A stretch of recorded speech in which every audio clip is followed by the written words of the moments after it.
हमेशा हमेशा असफल ही रहा। वीर लासित बोरफुकन ने जो वीरता दिखाई, सराय घाट में जो साहस दिखाया, मातृभूमि के लिए अगाध प्रेम की पराकाष्ठा भी थी। असम ने अपने साम्राज्य के एक एक नागरिक को जरूरत पड़ने पर अपनी मातृभूमि की रक्षा के लिए तैयार किया था। उनका एक एक युवा अपनी माटी का सिपाही था। लासित बोरफुकन जैसा साहस, उनकी जैसी निडरता, यही तो आसाम की पहचान है। এই আসাম বীরের জন্মভূমি। লাচিত বরফুকনের বীরত্বের গাথায় এই আসামের মাটি। মোগল বাহিনী সমগ্র ভারত জুড়ে হত্যালীলা চালিয়েছিল, লুটপাট ও মন্দির ধ্বংস করেছিল, কিন্তু পারেনি উত্তর পূর্ব ভারত জয় করতে। কারণ এই আসামের পরাক্রমশালী যোদ্ধা লাচিত বরফুকনের বীরত্বের জন্য। 1671 সাল ব্রহ্মপুত্র নদীর তীরে সরাইঘাটে এই ঐতিহাসিক যুদ্ধ সংগঠিত হয়। লাচিত বরফুকন মুঘল সেনাবাহিনীকে পরাজিত করে অহোমকে পরাধীনতার হাত থেকে মুক্ত করে। উত্তর পূর্বাঞ্চলের 7 বোনের বাকি 6 বোন হল অরুণাচল, নাগাল্যান্ড, মণিপুর, ত্রিপুরা, মিজোরাম ও মেঘালয়। এই আসাম প্রদেশ মোট 35টি জেলা নিয়ে গঠিত। 2টি বৃহৎ নদী উপত্যকা ভাগ করেছে, বরাক উপত্যকা ও ব্রহ্মপুত্র উপত্যকা। আরও আছে এতে চা বাগানের প্রাকৃতিক সৌন্দর্য। আমাদের আরও আছে গর্বের তীর্থভূমি মা কামাখ্যার মন্দির। প্রিয় দর্শক, আপনারা দেখছেন মাননীয় মুখ্যমন্ত্রী কামাখ্যা মায়ের মন্দিরে পূজা দিচ্ছেন অসমবাসীর সুখ শান্তি সমৃদ্ধির জন্য। আজকের 126টি বিধানসভা নির্বাচনে শান্তি শৃঙ্খলা বজায় থাকার জন্য কামাখ্যা মায়ের মন্দিরে গতকাল মুখ্যমন্ত্রী পূজা দেন মায়ের আশীর্বাদের আশায়। চারিদিকে ঘেরা আসামের প্রাকৃতিক সৌন্দর্য, যা নয়ন জোড়ানো।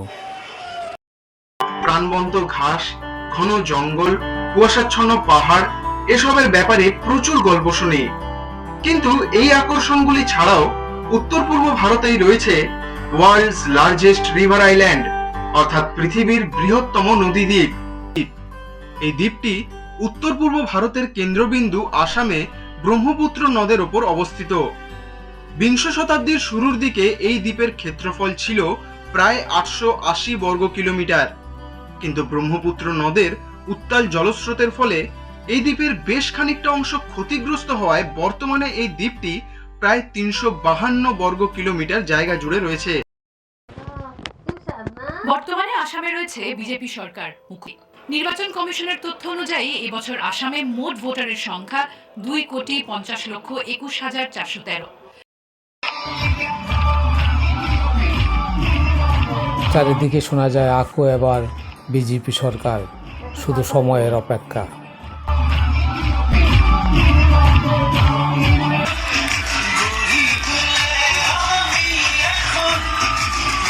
উনি হলেন ভাষা আন্দোলনের সর্বাধিনায়ক প্রত্যুষ পাল চৌধুরীর ছেলে বিপ্লব পাল চৌধুরী।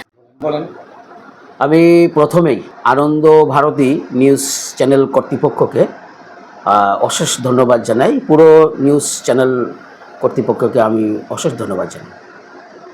আগামীকাল একটি বিশেষ গুরুত্বপূর্ণ নির্বাচন, আপনি বলছেন সত্যি তাই। তবে এ ব্যাপারে তো অনেক কিছুই বলতে হয়। বলতে গেলে দেখুন, আমাদের এই মুহূর্তে আমি মনে করি এই বরাক উপত্যকার অতি দুর্ভাগ্য। কারণ আমাদের 15টা কনস্টিটিউয়েন্সি ছিল, সেটা ডিলিমিটেশন হয়ে 13টা হয়ে যায়। এটা বরাকের জন্য অত্যন্ত দুর্ভাগ্যজনক। তো যেখানে কর্তৃপক্ষ বা আমাদের যে এই ডিলিমিটেশন হওয়াতে আমাদের অনেক বড় ক্ষতি হয়েছে, যা কি বলবো আপনাদেরকে, আপনারা তো কিছুটা আন্দাজ করতে পারছেন। এবারে বলি যে এই যে গুরুত্বপূর্ণ নির্বাচন, একটি দেশ এবং একটি জাতির মেরুদণ্ড আমি মনে করি। কারণ সেই নির্বাচনকে ঘিরেই বা নির্বাচনের যে ফলাফল, সেটার উপর নির্ভর করে আগামী প্রজন্ম, আগামী ভবিষ্যৎ। সেই সূত্রে আগামীকাল 9ই এপ্রিল এটা অনেক একটা গুরুত্বপূর্ণ দিন। আপনার একটা মতামত চাই। এটা অ্যাকচুয়ালি এটা গণদেবতার রায়ের উপর নির্ভর করে। বিজেপি সরকার গঠন করবে না কংগ্রেস সরকার গঠন করবে সে বিষয়ে আমি কিছু বলতে চাই না, বা এটা বলাটাও মনে হয় ঠিক না। তবে আমি দেখুন, যেহেতু আমি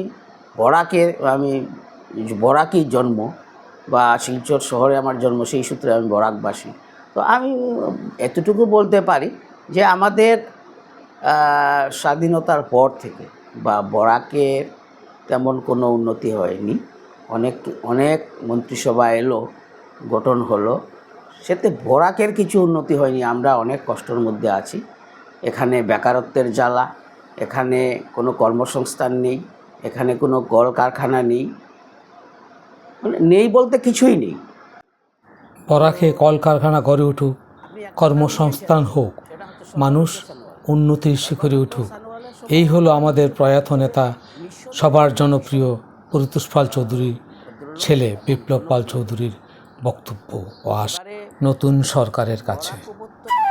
আজ সকাল থেকেই বরাক উপত্যকার বিভিন্ন ভোট কেন্দ্রে সর্বস্তরের মানুষ হাসি উৎসাহ ও উদ্দীপনার সহিত শান্তিপূর্ণভাবে ভোটদান প্রদান করেছে।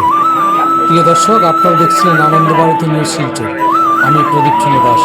সবাই সুস্থ থাকুন, ভালো থাকুন। জয় হিন্দ। আমাদের চ্যানেলটি সাবস্ক্রাইব করে আমাদেরকে উৎসাহিত করুন। নমস্কার।